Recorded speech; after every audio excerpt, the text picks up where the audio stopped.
नमस्कार, जय Hind. All exam guide गुरु के यूट्यूब चैनल पर मैं सुजीत पांडे आप सभी का बहुत बहुत स्वागत करता हूं। दोस्तों, यहां पर पिछले 6 माह की टॉप 50 करंट अफेयर्स लेकर आ गए हैं। बिल्कुल छोटा सा वीडियो होने वाला है। ये 50 के 50 क्वेश्चन याद कर लेना, आपको एग्जाम में आ सकते हैं। सिलेक्टेड क्वेश्चन है और यदि आप बोलोगे तो ऐसे ही आपको छोटे छोटे वीडियो में रोज 50 क्वेश्चन मिल जाएंगे। लेकिन पूरा वीडियो देखिएगा, 50 क्वेश्चन है, जल्दी की जल्दी आपकी ये वीडियो खत्म हो जाएगा। ठीक है, पूरा वीडियो देखिएगा। वीडियो पसंद आए लाइक करना, और यदि आपको ऐसे ही क्वेश्चन चाहिए होंगे तो कमेंट करके जरूर बता देना, हम लाते रहेंगे।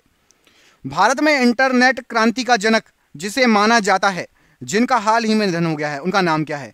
तो विजयेंद्र कुमार सिंघल जी को भारत में इंटरनेट क्रांति का जनक माना जाता था और इनका हाल ही में निधन हो गया है। नाम याद रखना, विजयेंद्र कुमार सिंघल।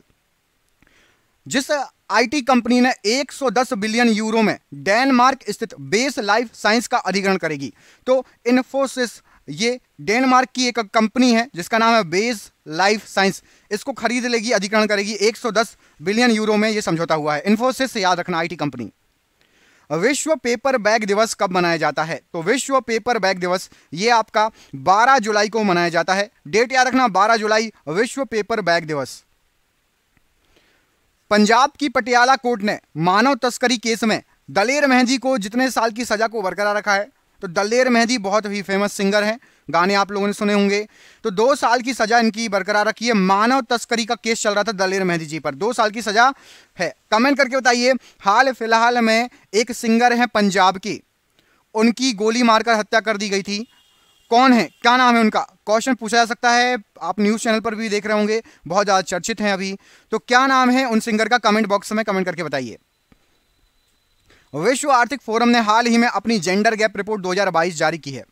इस रिपोर्ट में भारत कौन से स्थान पर है? तो जेंडर गैप रिपोर्ट 2022 में भारत है 135वें स्थान पर। भारत का रैंकिंग है 135वां स्थान।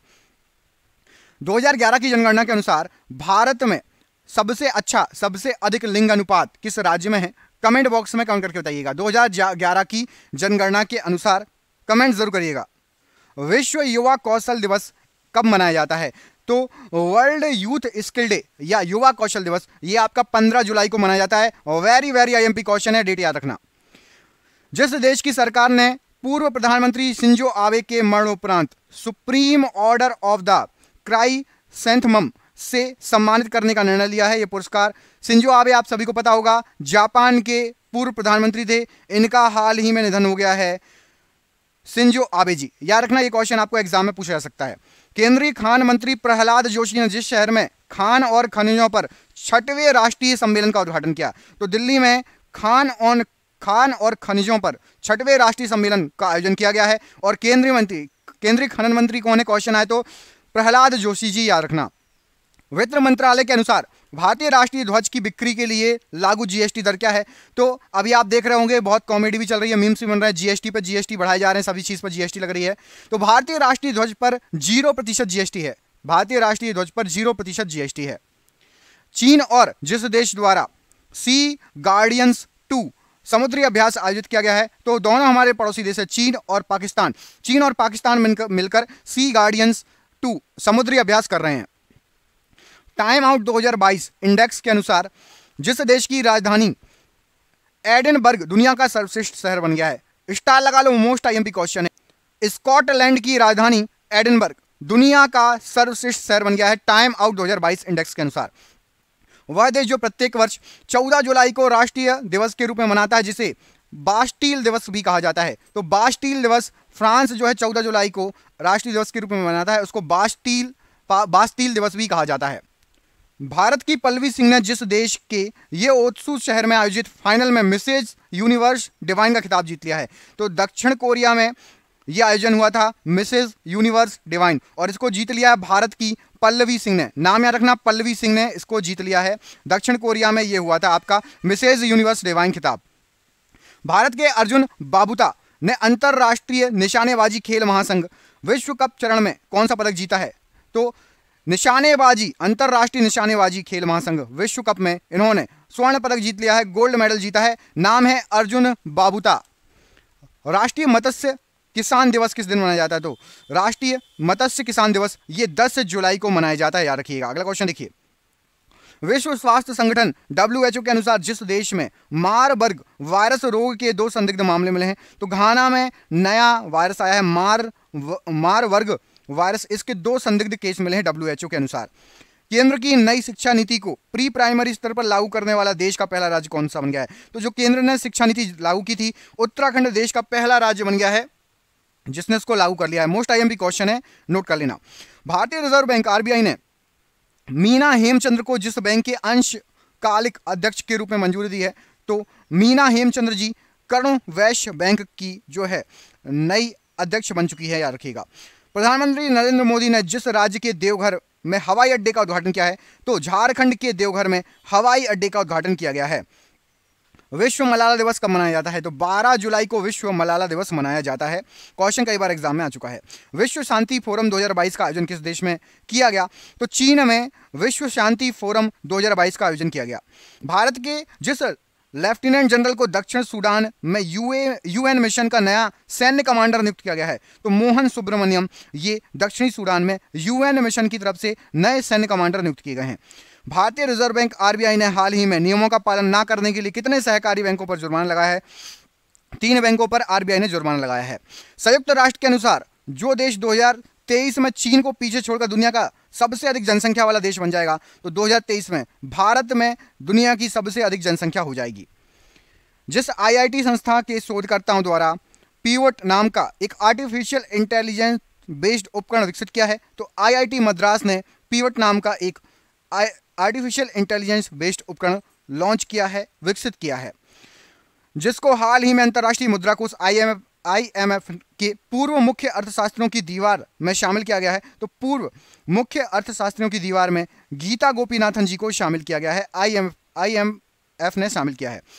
हाल ही में जिस राज्य सरकार ने मिशन कुशल कर्मी योजना को लॉन्च किया है, तो मिशन कुशल कर्मी योजना दिल्ली सरकार के द्वारा लॉन्च की गई है।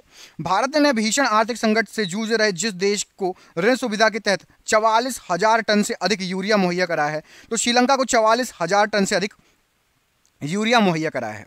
केंद्र सरकार ने थिंक टैंक नीति आयोग के जिस पूर्व CEO को G20 के लिए भारत का नया शेरपा चुना है, तो अमिताभ कांत को भारत का नया शेरपा चुना गया है G20 के लिए। नीति आयोग के पूर्व CEO थे ये, याद रखना, थिंक टैंक नीति आयोग के पूर्व CEO। विश्व जनसंख्या दिवस कब मनाया जाता है? तो विश्व जनसंख्या दिवस 11 जुलाई को मनाया जाता है। 13 एक्सप्रेसवे वाला देश का पहला राज्य कौन सा बन गया है? तो उत्तर प्रदेश में टोटल 13 एक्सप्रेसवे बन चुके हैं और ये देश का पहला राज्य बन गया है। भारतीय कप्तान रोहित शर्मा पुरुष T20 क्रिकेट में कितने चौके जड़ने वाले पहले एशियाई खिलाड़ी बन गए हैं? तो 300 चौके लगाकर T20 में पहले नंबर के एशियाई खिलाड़ी बन चुके हैं रोहित शर्मा।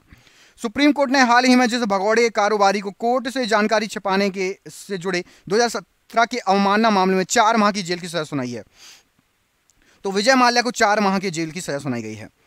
जिस देश के प्रधानमंत्री रानिल विक्रमसिंघे ने हाल ही में अपने इस्तीफे का ऐलान कर दिया है, तो श्रीलंका के प्रधानमंत्री रानिल विक्रमसिंघे इस्तीफा का ऐलान कर दिया गया है। नेपाल ने हाल ही में पहली बार जिस देश को सीमेंट का निर्यात शुरू किया है, तो नेपाल ने हाल ही में भारत को सीमेंट का निर्यात शुरू किया है पहली बार। ब्रिटेन के प्रधानमंत्री पर पद से इस्तीफा जिसने दे दिया है, तो बोरिस जॉनसन, ये ब्रिटेन के प्रधानमंत्री थे, इन्होंने अपने पद से इस्तीफा दे दिया है। जापान के जिस पूर्व प्रधानमंत्री को नारा शहर में भाषण देने के दौरान गोली से मार दिया गया, उनकी मौत हो गई। शिंजो आबे को गोली लगने से इनकी मौत हो गई थी। विश्व किस्वाहिली भाषा दिवस कब मनाया जाता है? तो विश्व किस्वाहिली भाषा दिवस ये 7 जुलाई को मनाया जाता है। अल्पसंख्यक मामलों के मंत्रालय के अतिरिक्त प्रभार किसे दिया गया है? तो अल्पसंख्यक मामलों का अतिरिक्त प्रभार स्मृति ईरानी को दे दिया है। तो अल्पसंख्यक मामले के मंत्री जो थे उन्होंने इस्तीफा दे दिया, उनका नाम अभी आपको आएगा। नागरिक उड्डयन मंत्री ज्योतिरादित्य सिंधिया को जिस मंत्रालय का अतिरिक्त प्रभार दिया है, तो इस्पात मंत्रालय का अतिरिक्त प्रभार ज्योतिरादित्य सिंधिया के पास पहुंच गया है। भारतीय उद्योग परिसंघ CII का उपाध्यक्ष किसे चुना गया है? तो संजीव पुरी को CII का उपाध्यक्ष चुना गया है। हाल ही में जिस केंद्रीय मंत्री ने डिजिटल माध्यम से श्रीनगर में स्वामी रामानुजाचार्य की प्रतिमा स्टैच्यू ऑफ पीस का अनावरण किया है, तो गृह मंत्री अमित शाह ने स्टैच्यू ऑफ पीस का अनावरण किया है। स्वामी रामानुजाचार्य की प्रतिमा कहाँ लगी है? श्रीनगर में लगाई गई है। जिस देश में सरकार ने देश में भीषण सूखे को देखते हुए पो नदी के आसपास के 5 उत्तरी क्षेत्रों पर आपातकाल की घोषणा कर दी है, तो इटली में जो पो नदी है उसके आसपास भीषण सूखे की संभावना है और वहां पर आपातकाल लगा दिया गया है। पो नदी कहां पर बहती है? तो याद रखना इटली में।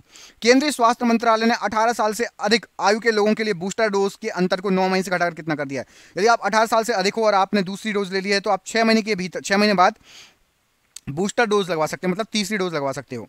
मुख्तार अब्बास नकवी ने जिस मंत्री पद से इस्तीफा दे दिया है, तो यही मैं बता रहा था आपको, केंद्रीय अल्पसंख्यक कार्य मंत्री, और स्मृति ईरानी को इसका अतिरिक्त प्रभार मिल गया है।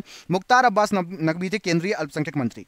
वह देश जिसने तमिलनाडु में कुडनकुलम परमाणु ऊर्जा संयंत्र के लिए तकनीक की आपूर्ति के लिए समझौते पर हस्ताक्षर किए, तो कुडनकुलम में परमाणु ऊर्जा संयंत्र के लिए टेक्निकल तौर पर रूस ने हस्ताक्षर किए समझौते पर। वित्त मंत्रालय ने कच्चे कपास के आयात पर सीमा शुल्क की छूट को कितने माह के लिए बढ़ा दिया है? तो कच्चे कपास के आयात पर सीमा शुल्क की छूट रहेगी 1 महीने और रहेगी। हाल ही में बंगाली फिल्म के जिस निर्देशक का 92 साल की उम्र में कलकत्ता में निधन हो गया है, तो तरुण मजूमदार बहुत फेमस बंगाली निर्देशक थे, इनका हाल फिलहाल में निधन हो गया है। आज का आखिरी क्वेश्चन, इसके बाद आपके लिए एक सरप्राइज क्वेश्चन है, उसका आंसर कमेंट बॉक्स में कमेंट करके बताना। नाटो के 30 सहयोगियों ने स्वीडन और जिस देश के लिए परिग्रहण प्रोटोकॉल पर हस्ताक्षर किए हैं, तो नाटो के 30 सदस्यों ने स्वीडन और फिनलैंड के लिए हस्ताक्षर किए हैं। आपके लिए सरप्राइज क्वेश्चन है, हाल ही में जिस राज्य के लोगों ने साओ जोआओ त्योहार मनाया है, वो कौन सा राज्य है? किस राज्य में साओ जोआओ त्योहार मनाया जाता है? गोवा या नागालैंड? यदि आपको नहीं पता तो तुक्का मारने की कोशिश कीजिए, मैं बता दूंगा, ठीक है। गोवा या नागालैंड में से कोई एक कमेंट करिए, आपको क्या लगता है। जिसको पता है वो आंसर बता दे, जिसको नहीं पता वो तुक्का मार के बता दे क्या हो जाएगा सही आंसर। साओ जोआओ त्योहार कहां पर मनाया जाता है? कमेंट करके जरूर बताइएगा। हम मिलेंगे आपसे अगले वीडियो में। अपना ख्याल रखिए। आप सभी का बहुत बहुत धन्यवाद दोस्तों। क्या आपको ऐसे ही छोटे छोटे वीडियो चाहिए 50-50 क्वेश्चन के? यदि चाहिए तो कमेंट बॉक्स में कमेंट करके बताइए। बहुत बहुत धन्यवाद। आपका दिन शुभ हो। बहुत बहुत धन्यवाद।